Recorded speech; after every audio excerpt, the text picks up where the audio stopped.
everybody. It's Haley Royal from CFA Institute and the League of Filmmakers. We're here at Not Film Fest in the League of Filmmakers Media Center it's a hybrid of Meet the Filmmakers and our regular scheduled interviews because Morgan signed up for both. And so we're going to do them both right now because we already have the speaker hooked up. So we're starting early today. And I have a co-host with me.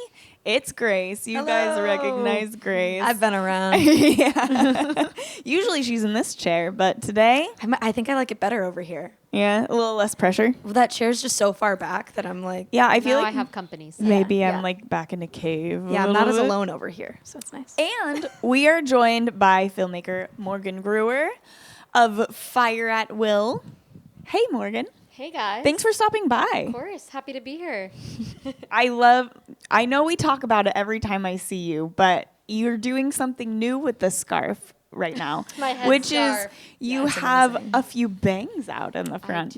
I do. Well, as you know, for anybody watching, it has been raining constantly here, and so there is a practical component with this. You know? Yeah, it is. I think the headscarf is the greatest tool for a curly girl. It's a good one. It keeps the curls in check in the rain. Yeah. And like you have enough volume back there that it's holding the scarf on. Like Yeah. I can't. It just slips right off the Yeah, I back. never bobby conceptualized that. pins. But yeah. Bobby pins. Yeah. Yeah. It's They help. amazing. You gotta get creative, about. So speaking of getting creative, let's talk about your film. That was good. That was awful. I apologize. It was terrible. Let's talk about Fire at Will. Awesome. You're here. You're not Film Fest. You made a movie, which is a huge feat in and of itself. Thank you. Tell me what inspired it and how much did it cost? No, don't tell me how much it cost. I won't tell you how much it costs. Don't tell me. Tell me where you shot it. Okay, so Fire at Will was inspired by a real life event where my parents gathered my siblings and I together to discuss the family will and decided to leave one of us, me, out of the equation. So it's very much based on a real life event, inspired by my family, and we did shoot it in my parents' house, in my childhood home in New Jersey, where I grew up, where my parents still live. Cast it with actors who vaguely resemble my family. So it was a perverse form of therapy. So to speak. Yeah. But I will say it took on its own life. The characters became their own characters separate from that. And so it was inspired by that, but it was not 100% true. Yeah. I think, do you think that was also maybe a form of therapy that you let it grow into something of its own? Yeah. Instead of like it needing to be exactly what it was? Yeah, I mean, listen, it's not a documentary. You know, Right. it's fiction, and you have to do what's best for the story and what makes the most sense for the film. So, yeah, no, I mean, and I never want actors to have to try to be one specific version of someone. I think that it's better for them to breathe and find their own path and, find what was in the script and then make it their own. So that's what I encourage my whole team to do. So, you writing is one thing, but when you're actually shooting and you're working with actors and you're editing, it becomes something different. So I'm always happy for things to take on their own life. Yeah. Before we move on, sorry. I just had a panic attack while you were talking because yesterday I forgot to switch the sound over properly, and I was just like, what if her mic's not on? Because I don't want to lose any of this. Yes. Oh, yeah, you're in there. Here's something. You're in there. Yeah, If I can hear you there, I can hear you. I'm Great. just having... I think it's on. Yeah, it is. It is. Something, yeah. I just don't want to lose it. Yeah, no, you that's know? valid. Yeah. I would hate that. So then back into the interview. Will you please? This is your baby. You wrote this. It's about, and you directed it as well. And you probably did a lot of production and other stuff.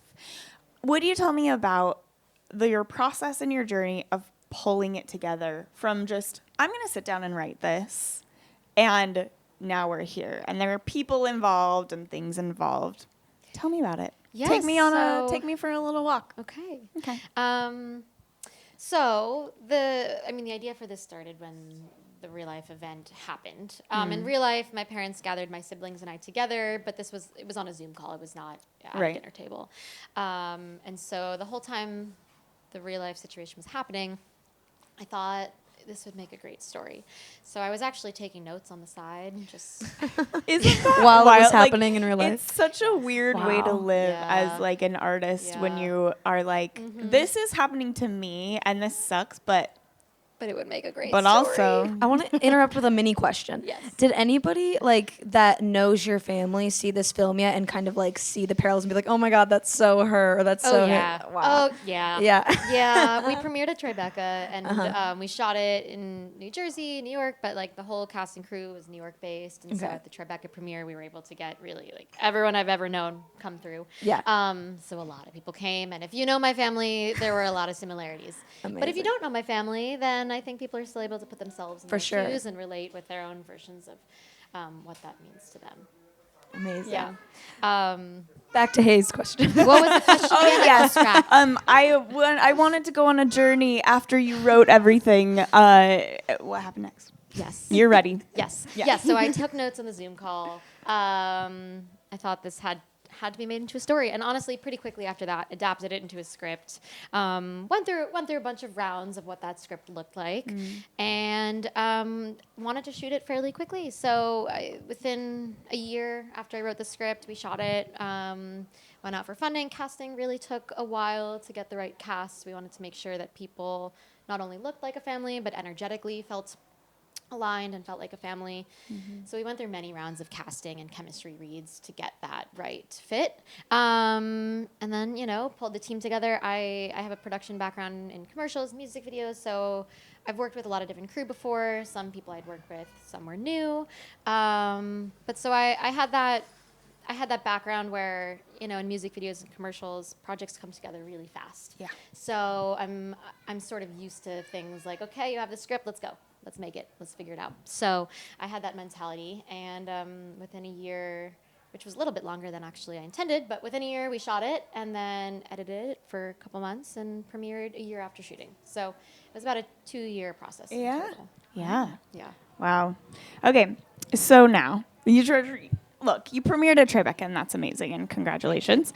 But let's talk about this fest. Is this your first time here at Not Film Fest? No, this is my second time at Not Film Fest. Oh my gosh, a veteran. I came 3 years ago for the first time, and I had to come back. I love Italy. I love this town. It's a really special festival. It feels like summer camp for adults. Where I've you been just- saying that all week. You get that like magical summertime Yeah. feeling where you meet people and you just become instantly friends with them. We met. I feel like we became instantly friends, and it's just wonderful. And then you see the same people every day. And I've been looking for an excuse to come back here for 3 years. So I knew I had to make another film so that I could come back. You got your Yeah. good excuse to Yeah. come back. That's so wonderful. So what was something that you remember from before that was like the reason, that's something you were really looking forward to this time?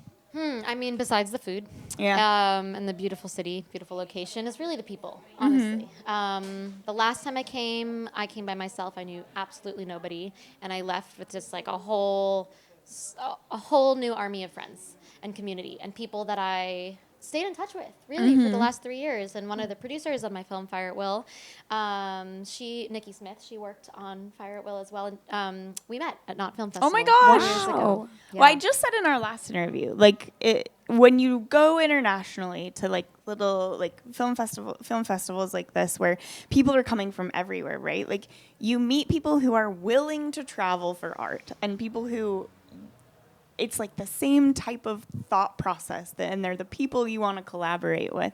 And so that's amazing to see that, yeah, that's exactly what happened here. Exactly. So I really was just looking forward to coming, meeting new people.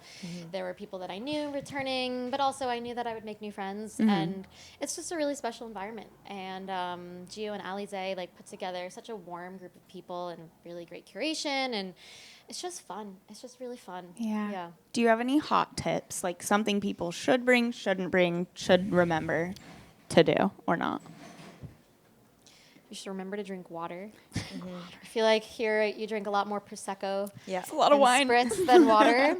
So I'm trying to remember to hydrate, maybe eat a vegetable occasionally. I didn't think to bring an umbrella this time. Right. So that is something that I would perhaps bring been a rainy next week. time. It's has been been. very rainy. It's been a rainy. Did it rain like this 3 years ago? Okay, No, so this is not at just all. this is climate change. I heard one of the photographers say like 5 years of like that he's been working here and there hasn't been a single day of rain No. until this year. and Yeah. it's everyday rain. Yeah. Yeah. It surprised us all. Don't Yeah. worry. Okay, Yeah. we have to wrap up, but I want to ask you one last question. In indie film, short film, feature, anything, there are always pitfalls and there are always things that come up and puzzles you have to solve. What were some things that you learned putting together Fire at Will that you'll carry with you? Good question. There's always a million things. Yeah. I felt like with this film, casting was so important. I mean, every film casting is important, but it really was a lesson in like finding the right cast was what made the film. Without the right cast, like the film wouldn't have worked. And so we had pushed our shoot date back 3 or 4 times actually. Wow. Yeah, and at the time I was really upset about that, but we hadn't gotten the right cast. I didn't feel like the fit was right, and so we kept waiting and pushing to make sure that it felt right. And so, you know, on one hand, I want to push and get things moving as fast as I can because that's just who I am. But it was a lesson in patience and making sure that you have the right team. And that goes just not for cast, that's for crew as well. I mean, I think for indie film, for passion projects, why are you making it if not to have a good time? You know, if it's not for a client, we're probably not making a lot of money on this. Yeah. So All right, who knows? Maybe. Right. Not in this case for me. But so you got to bring people together who really want to be on the film. And it's not Yeah. just about people who are good at their job, because there's so many people who are good at their job. But it's about bringing people in who are passionate about the project, Yeah. who want to be there for the right reasons, who want to collaborate, want to work with you. And they have their own reasons of why they want to do their best on this project. So that really goes for every single role. So I think that it's worth waiting until you have the right team in place. Makes a big difference, you know, because at the end of the day, film's really time consuming, and you want to have fun. Yeah. You want it to be great. You want to do a great job, and everyone to be excellent at their craft, but you want to have fun. Yeah. That's take your time to find the right team. Yeah. Yeah. Yeah, because the right people make it fun. They make those long days fun. When you're troubleshooting Right. problems, they make it easier, you know? So it makes a big difference to wait. And, you know, places like this at Not Film Festival, this is where you meet those types of people. Yeah. So it's worth it just for that. Well, Amazing. that's a perfect end to this interview. Thank you so much, Incredible. Morgan. Thank you for having me. Wait, sorry. If somebody's not here and they really want to see Fire at Will, how can they see it? Well, it's not online at the moment, so it'd have to be at another festival, but you can follow along our Instagram, which is fireatwill_film for future screening updates and find something there. Keep track, guys. Morgan Gruer. Thank you. Thanks, guys. Bye.